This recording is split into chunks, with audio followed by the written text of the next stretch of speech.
Hey, it's news from heaven. Hell gives off an aura. Think if you had a fortune cookie that you opened and the little thing said, hell gives off an aura. There was an error at the printer or something. How could this be anything useful for a piece of footage?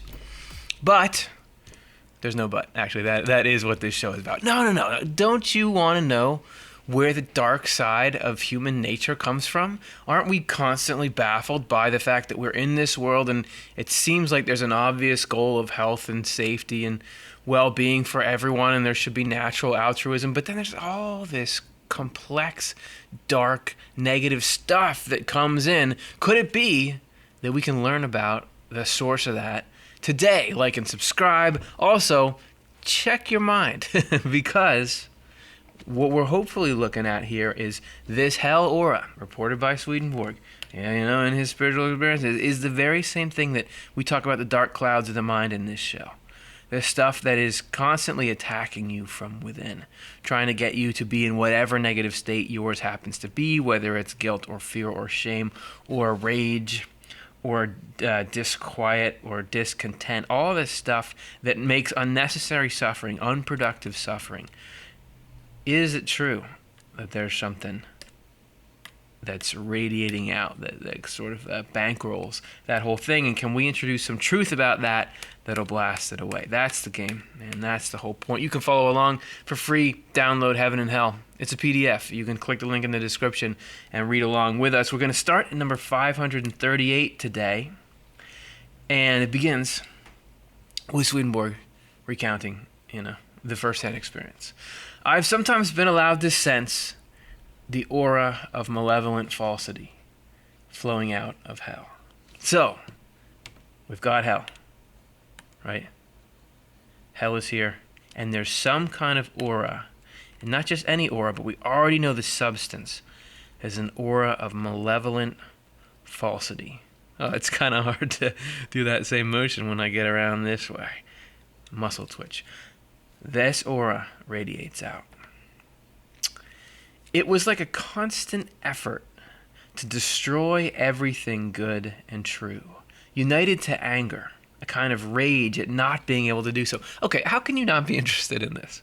There's this aura emanating out from hell, which hell being the collective efforts of all the dark side of the human psyche, people who have given themselves over to that and work to harm others for their own gain, constantly together emanate this thing spiritually.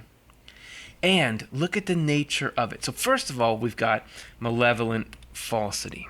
That's the aura coming out. So this is stuff that's not true, which, by the way, if you look at the justification you have to put on anything harmful that you do, you've got to look the other way regarding some kind of truth. You've got to be saying, well, yeah, okay, there's maybe this person here that I have to step on to get to where I want to go up here, but this person, they're not really as conscious or valuable as I am, or I'm just not going to think about it. You somehow have to erase the reality that everybody is alive and feels just like you feel and is affected by things just like you are. We have to somehow justify it.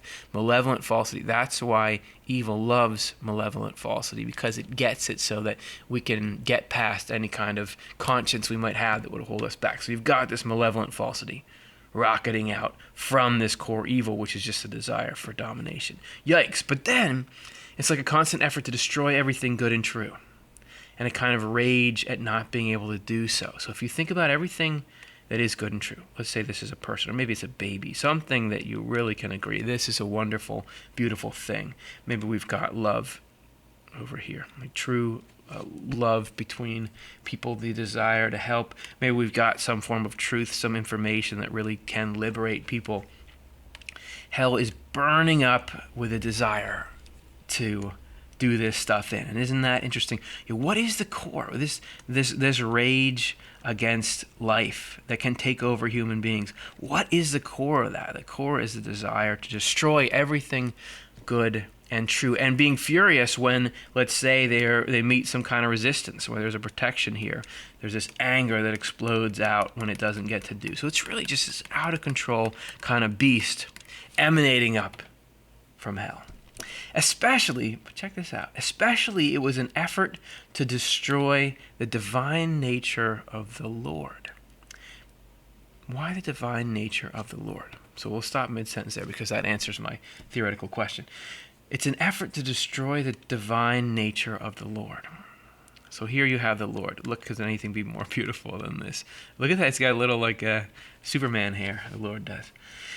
So deep down in the core of the rage from hell is this desire to try to destroy God. It's an anger at God, which kind of seems strange because you think, I get the idea that evil wants to destroy things that are good, things that are helpless. We all have this sense. This is why in movies, to get you feeling emotional, you'll see something that's beautiful and vulnerable attacked by some incoming force or invading army or something like that. We get that evil wants to destroy what's good and love. But why in a special rage at God? Because God is the least vulnerable of all those things. Isn't God kind of detached? Why would you hate God more than you hate a person if the point of your existence is just to hate stuff? So, okay, I'll get you back to the second half of that sentence. The divine nature of the Lord, because this is the source of everything good and true. We have a tendency, I would say, to think of stuff that's really, you think, whatever moves your heart, maybe the beauty and fragility of ecosystems in nature, or of the innocence of children, or of the good spark in people that you meet. Whatever it is that really moves you. This is why we have so many people doing these non-governmental organizations or government agencies, whatever it is, trying to help these things that we consider beautiful in some way. That stuff, like that is actually, the source of that is the divine nature of God. Like that very stuff that we consider worth saving, that's actually coming out of God. God is actually more in that cool, vulnerable, real stuff than up in the clouds as we sort of picture God. And if you happen to be hell and you've got some rage against wherever these instances of love and truth occur, of course, eventually, you see this, we maybe think of God as less beautiful or less innocent or whatever moves us. We think of God as sort of less of that, but actually God is that. However that works, God is the source of that. So hell is like, okay, I'm going to cut out the middleman here, and I just want to destroy the heart of everything that's good and true, the ability for it to exist. Oh, so that's a little dysfunctional, but so it is. I have sensed an aura. Oh, we're painting a bleak picture, but maybe there's something good here. I have sensed an aura of benevolent truth from heaven. So malevolent falsity and benevolent truth. Well, we've got God up here, but let's say we've got heaven. Let's say this is heaven right here then. And there's an aura that's coming out of heaven.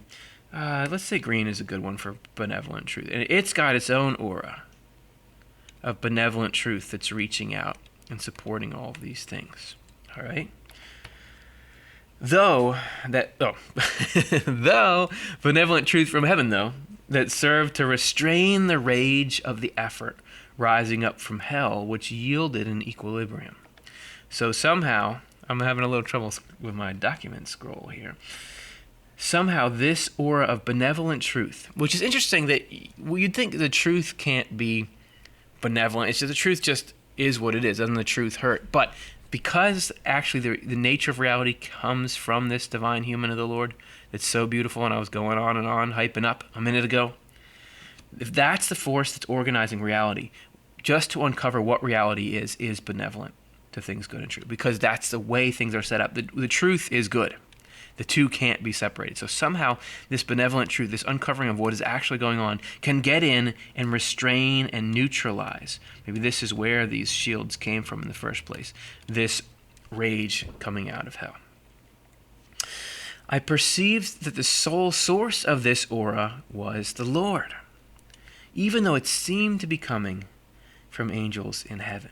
The reason it comes solely from the Lord and not from angels is that every angel in heaven admits that nothing of what is good and true comes from herself or himself, but that it all comes from the Lord.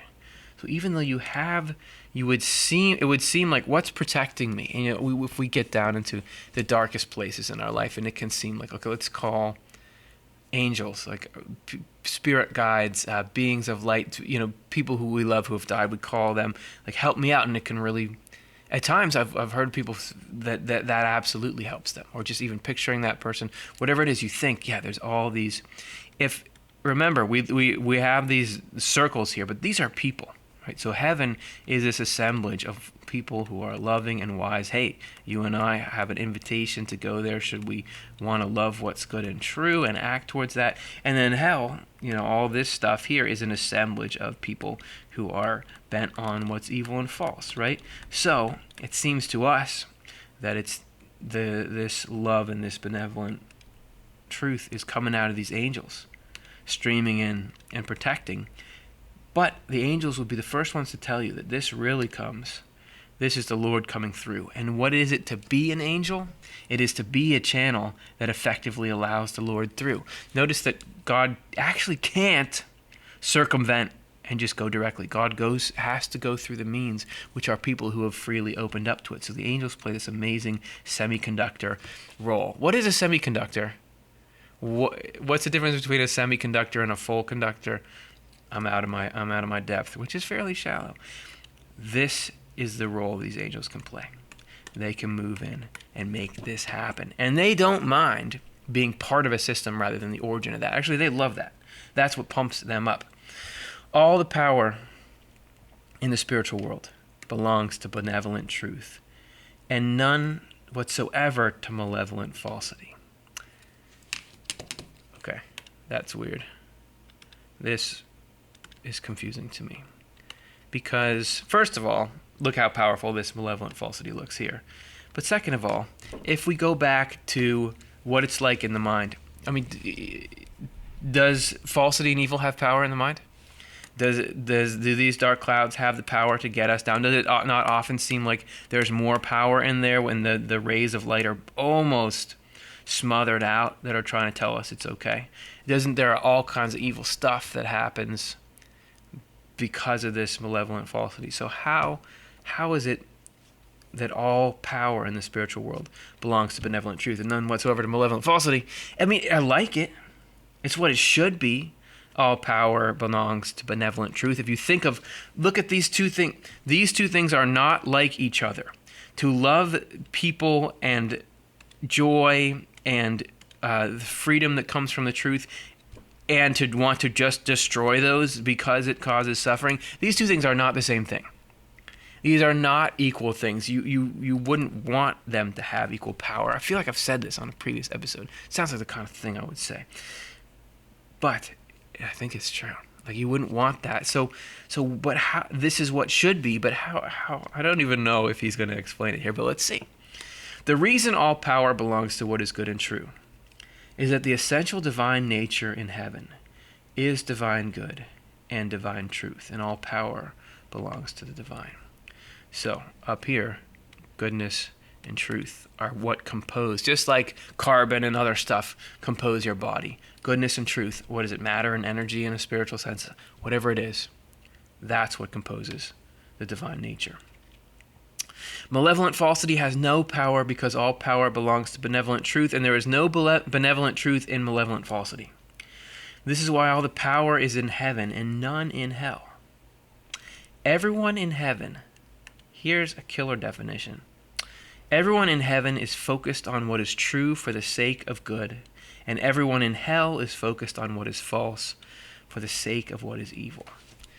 If somebody asks you, whoa, Swedenborg, for some reason they're asking you about Swedenborg. Okay,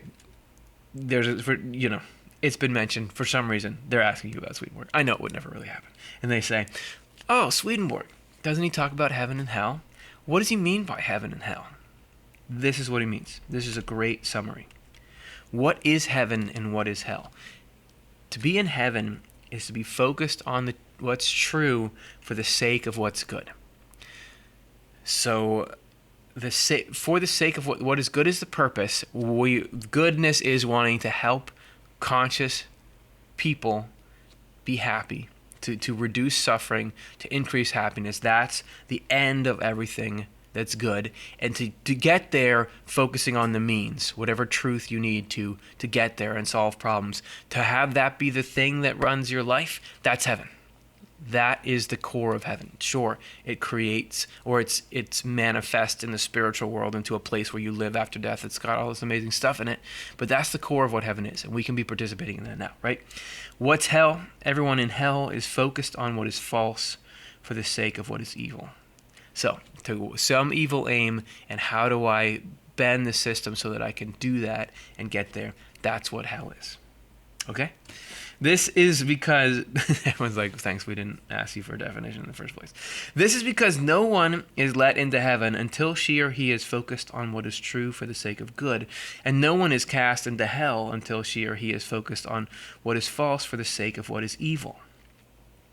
In support of this, see the chapters I dealt with on our first, second, and third states after death. There's some numbers for you on benevolent truth possessing power. See the chapter on the power of heaven's angels right there. This is interesting because here you might say we are all a mix, right? You have, sure, in any person's mind, there's some malevolence, but there's also some good over here, and we kind of, maybe there's some falsity. I'm running out of convincing falsity. Let's say this green is falsity here, but there's also some truth over here. We're kind of a mix. How can you really put people in these boxes, man? What the spiritual world is like a centrifuge. When one of those things spins, I think different things with different weights come apart. So that separates out stuff that was mixed together.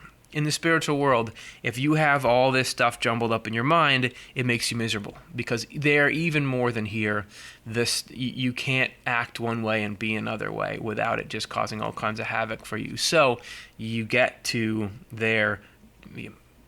What do you really love? Out of all this, what's really the core of you? So there it gets pulled apart, and nobody goes to heaven or hell until you love what the core of each of those is. If you decide, look, what I love in my life is to focus on what's false for the sake of what is evil, then and only then are you allowed to go into hell rather than being cast into hell.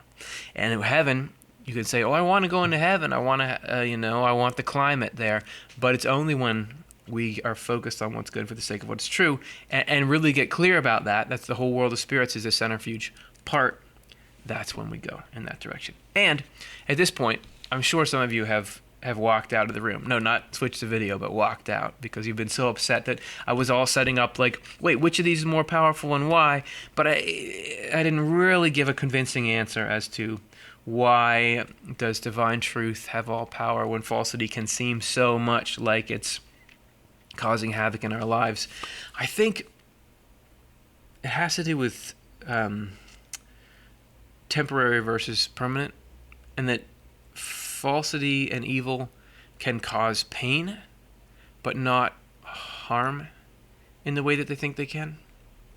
In that God uses everything that is evil and false to actually improve us spiritually. So even things that we go through that are hard, that are not preventable because of the mess of the state of the world of spirits here, God can actually use any of this to pull us higher up into eventually being happier.